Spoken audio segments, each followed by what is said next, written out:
Bonjour à tous et bienvenue au Forum Radio J avec 3 invités aujourd'hui. D'abord le président de l'Assemblée nationale Richard Ferrand, ensuite la secrétaire d'État chargée de l'égalité entre les hommes et les femmes et de la lutte contre les discriminations Marlène Schiappa et enfin le maire LR de Nice Christian Estrosi. Un forum spécial consacré bien entendu à la crise du coronavirus et ses conséquences sanitaires, économiques, sociales et aussi politiques. Et donc, pour commencer, Richard Ferrand, merci d'être en ligne avec nous. L'adoption cette nuit par l'Assemblée du projet de loi d'urgence sanitaire. Qu'est-ce que cela va changer ? Qu'est-ce que cela change dans la lutte contre l'épidémie du coronavirus, monsieur le président de l'Assemblée ? Bonjour. Écoutez, le vote de ce texte, ça va donner de l'agilité au gouvernement. En effet, le gouvernement est habilité à agir dans tous les domaines sanitaires, économiques, sociaux, etc., pour apporter des réponses rapides aux problèmes qui ne manqueront pas de survenir et pour lui permettre chaque fois d'apporter des réponses urgentes, rapides, sans avoir besoin de refaire tout le processus législatif à chaque fois. C'est une loi donc de confiance pour que le gouvernement soit armé dans cette guerre qu'il conduit contre les ravages de ce virus sur tous les plans. Et à ceux qui disent ça va être aussi quelque part un problème pour les libertés publiques, pour les libertés des citoyens, qu'est-ce que vous répondez ? Alors, je ne crois pas du tout que ce soit l'enjeu. Ce que nous savons tous, c'est qu'aujourd'hui, pour lutter efficacement contre la propagation du virus, nous devons restreindre nos déplacements, nous devons limiter les rencontres avec les autres. Donc ce sont déjà des mesures, si on veut, limitatives de liberté, mais ce sont surtout des mesures pour sauver des vies, ce sont des mesures pour éviter la maladie. Bref, il y a des moments où il faut ensemble répondre aux urgences de notre pays et être généreux envers les autres, car chaque fois que on renonce à ces mesures-là, à ces mesures de protection, eh bien ce sont les autres et soi-même que l'on met en danger. Donc il n'y a pas de mesures privatives de liberté, il y a simplement des mesures de mobilisation générale dans la guerre contre ce désastre qui frappe notre pays. Alors justement, Emmanuel Macron affirme aujourd'hui dans le journal du dimanche que c'est une guerre qui va durer. La vague est selon les scientifiques devant nous.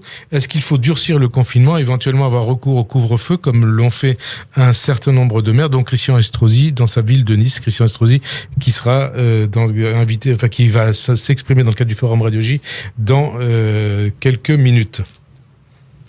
Écoutez, je crois que personne ne sait aujourd'hui prédire avec exactitude ce qui va se dérouler. C'est bien pour ça que les pouvoirs publics ont besoin d'être en capacité d'ajuster les mesures qui sont prises pour riposter à chaque évolution de l'épidémie.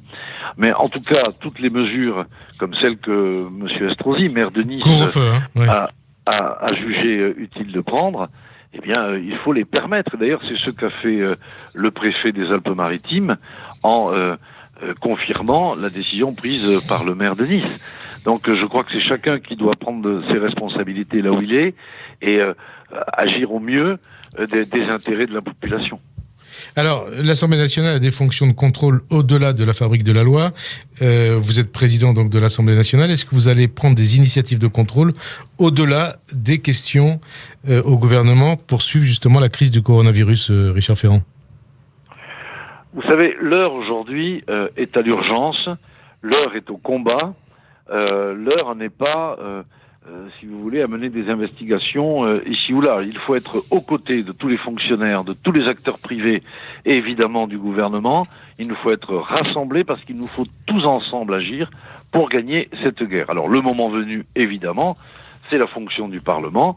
Nous évaluerons les choix qui ont été faits, nous en tirerons des leçons pour l'avenir, puisque évidemment qu'un événement de cette ampleur doit permettre à tous de tirer des enseignements profitables pour l'avenir. Mais ne mélangeons pas les échéances.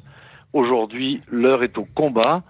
L'heure n'est pas à des évaluations d'un combat que nous n'avons pas encore totalement gagné, vous le savez bien. Là, c'est-à-dire que vous faites allusion aux déclarations de Damien Abad, le président du groupe LR dans le JDD, qui annonce la création d'une commission d'enquête parlementaire à l'automne prochain, afin, dit-il, de tirer les leçons de l'épidémie de coronavirus, d'identifier d'éventuels dysfonctionnements, et il précise, Damien Abad, qu'il ne s'agira pas de faire une enquête à charge. C'est à lui que vous répondez, monsieur le président de l'Assemblée ? Non, c'est à personne en particulier. Je crois que l'Assemblée nationale, en tant qu'institution, devra se saisir de manière pluraliste, ça n'appartient pas à un groupe quel qu'il soit, devra se saisir lorsque nous aurons gagné cette guerre, eh bien de l'ensemble des dispositifs qui auront été mis en œuvre pour vérifier que nous sommes prêts si d'aventure demain ou après-demain, si je puis dire, un événement de ce type devait survenir à nouveau. Vous savez, il faut tirer des enseignements de chaque situation pour être chaque fois mieux en situation de répondre à ce qui arrive. Vous savez, je vois circuler beaucoup justement des extraits de la commission d'enquête qui avait été menée par rapport à la politique menée par Madame Bachelot lorsqu'elle était ministre de la Santé, qu'elle avait dû faire face à la grippe H1N1. Et vous savez, il est curieux de voir que beaucoup de parlementaires lui reprochaient finalement d'en avoir fait trop, oui, d'avoir justement commandé trop de vaccins, trop de masques, etc., etc. Bon, aujourd'hui, on mesure combien finalement ces reproches étaient infondés. Donc, si vous voulez, il ne faut pas tout mélanger.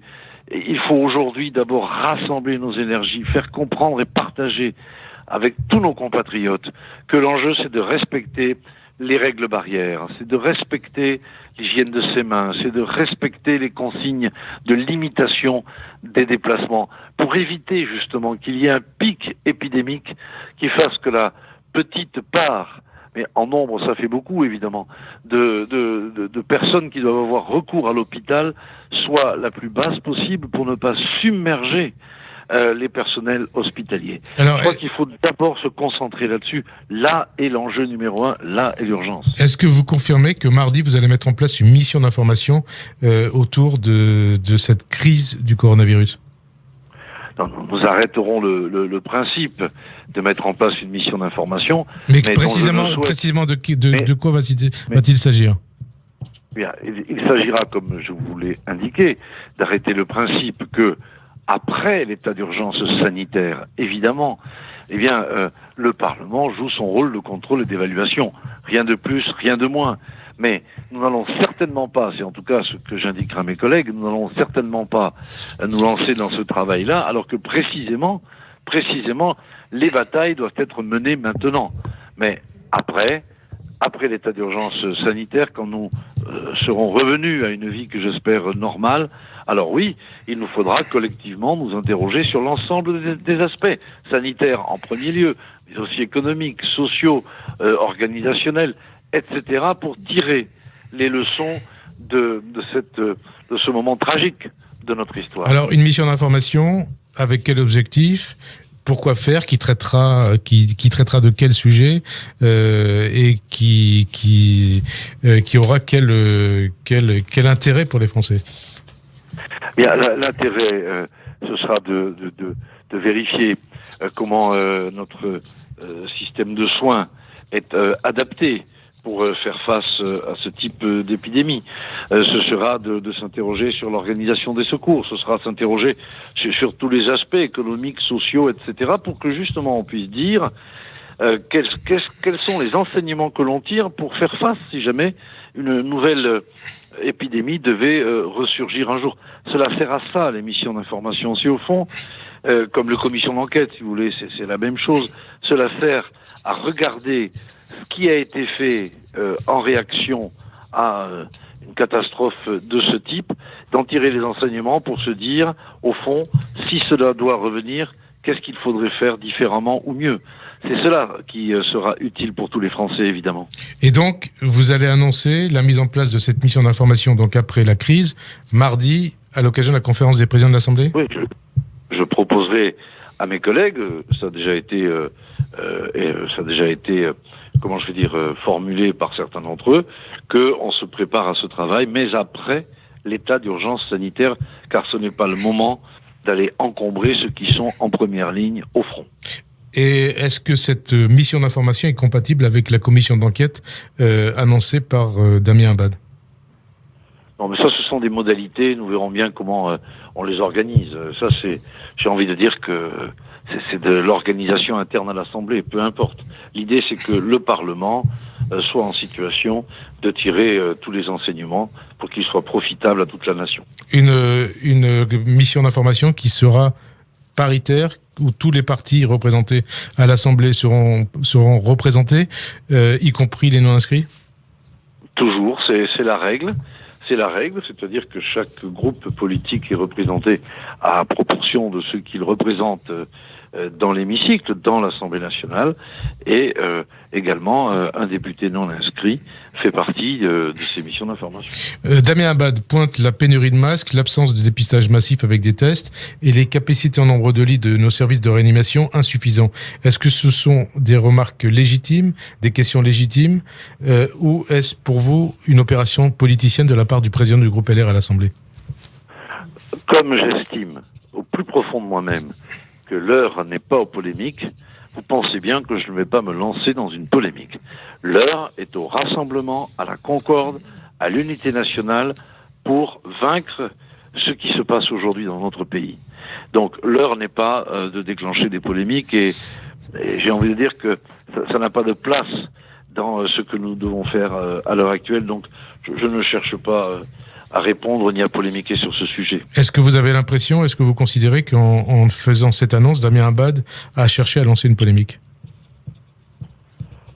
Écoutez, j'ai bien compris que, d'après les citations que vous en faites, qu'il pose un regard critique sur un certain nombre d'aspects. Moi, je considère qu'aujourd'hui, notre système de soins s'est préparé pour faire face au pic épidémique. Les mesures ont été prises pour éviter que justement notre système de santé ne soit débordé. Ensuite, les questions qui sont posées, par exemple par M. Abad, feront partie de celles qui devront être posées quand nous aurons surmonté la crise. Pour l'instant, cela me paraît un peu prématuré, même si c'est compréhensible, mais c'est prématuré. Vous n'avez pas tout à fait répondu à la question que je vous avais posée précédemment. Est-ce qu'une mission d'information est compatible avec une commission d'enquête parlementaire sur le même sujet ? Une mission d'enquête une mission d'information peut se doter des pouvoirs d'une commission d'enquête si elle le décide. Donc, mais est-ce que les deux sont compatibles en même temps ? Non, les deux se fondent, se fusionnent, si vous voulez. Voilà. Et c'est le président de l'Assemblée et les députés qui décident. Exactement.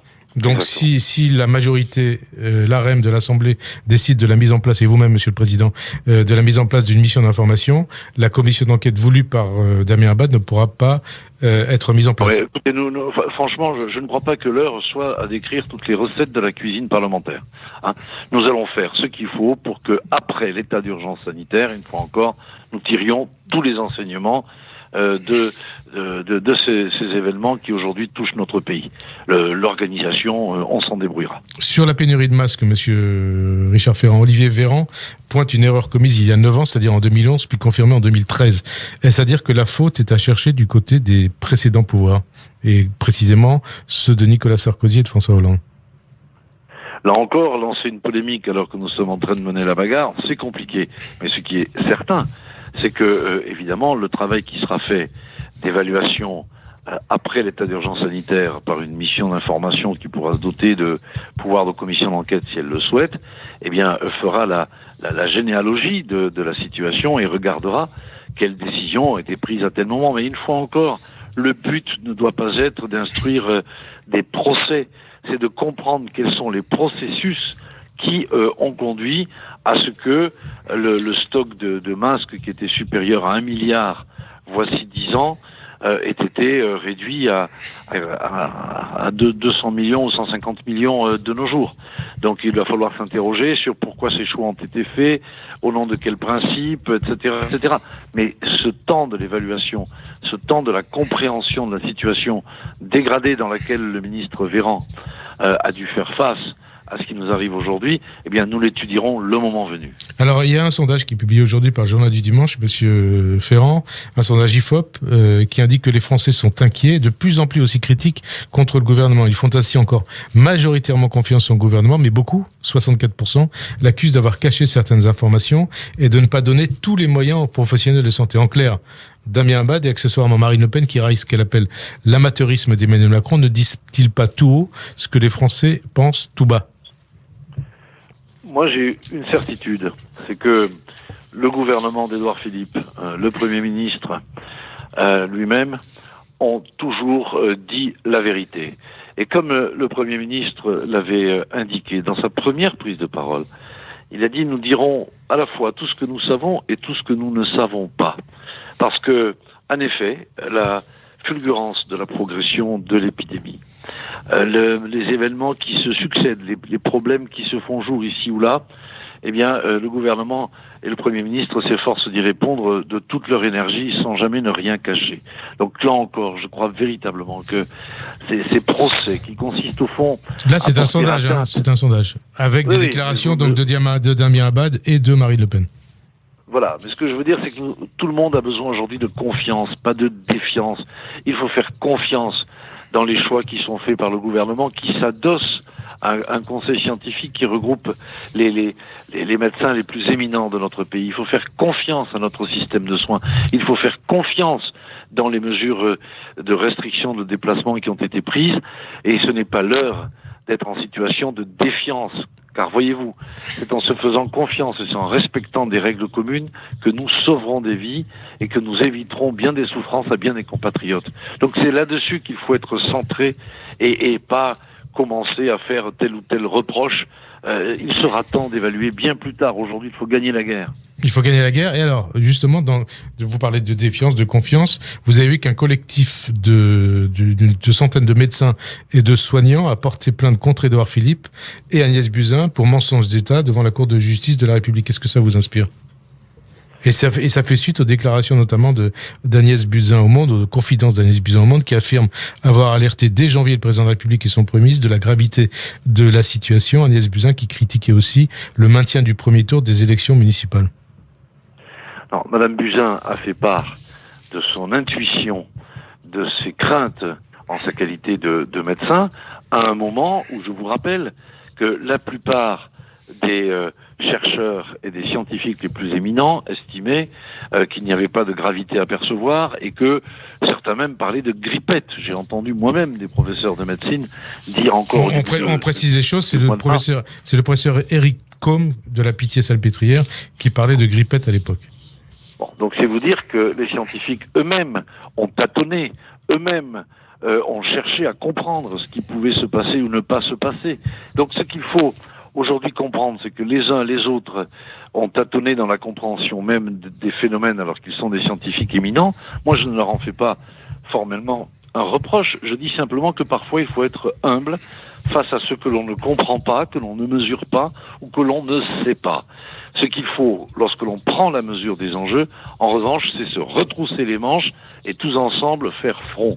Je crois qu'il faut être vraiment dans cet état d'esprit. Il y a quelque chose de profondément dérisoire à vouloir intenter des procès d'intention à un moment où nous sommes face à la montée d'une vague dont nous ne savons pas ni la hauteur, ni la durée, ni la puissance. Donc aujourd'hui, mais là, c'est pas un procès d'intention, c'est l'annonce du dépôt d'une plainte pour mensonge d'État devant la Cour de justice de la République. Oui, bien écoutez, si ces médecins n'ont que ça à faire, qu'ils le fassent, mais très honnêtement, je crois que ce n'est pas la priorité du moment. Alors est-ce juste, on passe à un autre sujet, de penser que la guerre sanitaire que nous traversons, va remettre en cause tous les fondements économiques, sociaux et éventuellement politiques qui étaient les nôtres jusqu'à cette crise ? Il est évident que nous ne sortirons pas de cette crise sans dégâts. Nous constaterons, hélas, des pertes humaines, mais justement, les mesures qui sont prises sur le plan économique et social, c'est de faire en sorte que nous puissions préserver tous nos outils de production, toutes nos entreprises, que l'on puisse sauvegarder nos emplois pour que lorsque la vie redémarrera, lorsque nous retrouverons notre capacité à agir pleinement, eh bien, nous soyons en capacité de rebondir fortement. Mais évidemment qu'il va falloir repenser un certain nombre de choses. Je pense notamment à un enjeu que le président de la République a souvent porté lorsqu'il parlait de souveraineté européenne, mais aussi de souveraineté nationale. C'est là qu'il nous faudra mesurer comment nous retrouvons, si vous voulez, des parts de souveraineté dans des secteurs que nous avions, au fur et à mesure des décennies, abandonnés. Ça veut dire relocaliser un certain nombre de pans de l'industrie qui avaient été délocalisés, notamment vers la Chine. Par exemple, en matière de médicaments. 80% des médicaments sont fabriqués en Chine. C'est ça le chiffre qui choque beaucoup de monde. Absolument. Donc c'est typiquement des choses qu'il va falloir repenser. Nous avons en France une autonomie énergétique, nous avons en France une autonomie militaire, mais on voit bien qu'il y a d'autres aspects sur la souveraineté alimentaire, sur la souveraineté sanitaire, qu'il va nous falloir reconquérir. Donc oui, bien sûr, nous devrons, au-delà des seuls aspects sanitaires, tirer des enseignements profonds sur l'évolution qu'a connue notre pays au cours des dernières décennies et quelles sont les réponses novatrices, nouvelles, qu'il nous faut apporter. Au niveau économique, en tirer toutes les conséquences, comme l'a dit Emmanuel Macron dans son allocution de jeudi dernier à la télévision, est-ce que c'est assumer un virage à gauche de la politique du gouvernement ? Je ne sais pas s'il faut le qualifier de virage à gauche. Virage social ou pas. Non, je crois que c'est l'idée de se dire que c'est des enjeux de souveraineté qui se font jour et que nous devons reconquérir.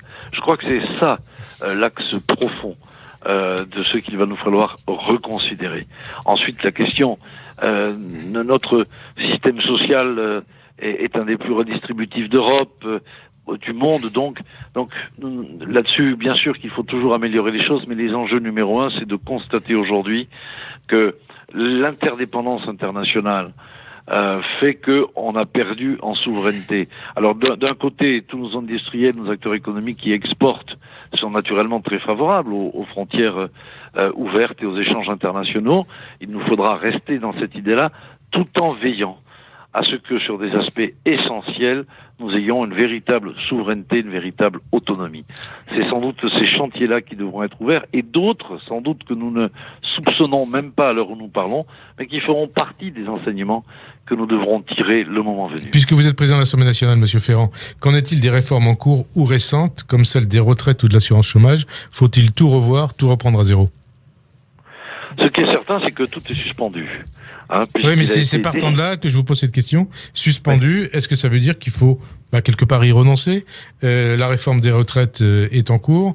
Le premier volet de la réforme a été voté, mais est-ce qu'il n'est pas aujourd'hui le moment de dire on arrête, on stoppe, on reprend à zéro et on repousse peut-être ça après 2022 ? Il ne faut jamais renoncer à ce qui est juste. En revanche, il est évident que lorsque nous aurons surmonté la crise que nous vivons, lorsque nous aurons traversé cette crise, alors nous verrons bien dans quel état est notre pays, nous verrons bien quelles sont ses priorités, et alors nous devrons adapter notre action à ces priorités et à l'état dans lequel nous ressortirons de cette crise. À bien des aspects, nous ressortirons fort, parce que nous aurons traversé ensemble dans l'Union nationale cette catastrophe sanitaire qui nous tombe dessus, mais nous devrons ensemble voir quelles sont alors les priorités du moment et comment est-ce qu'on y répond au mieux. Donc il n'est pas exclu que la réforme des retraites, soit reportée après 2022.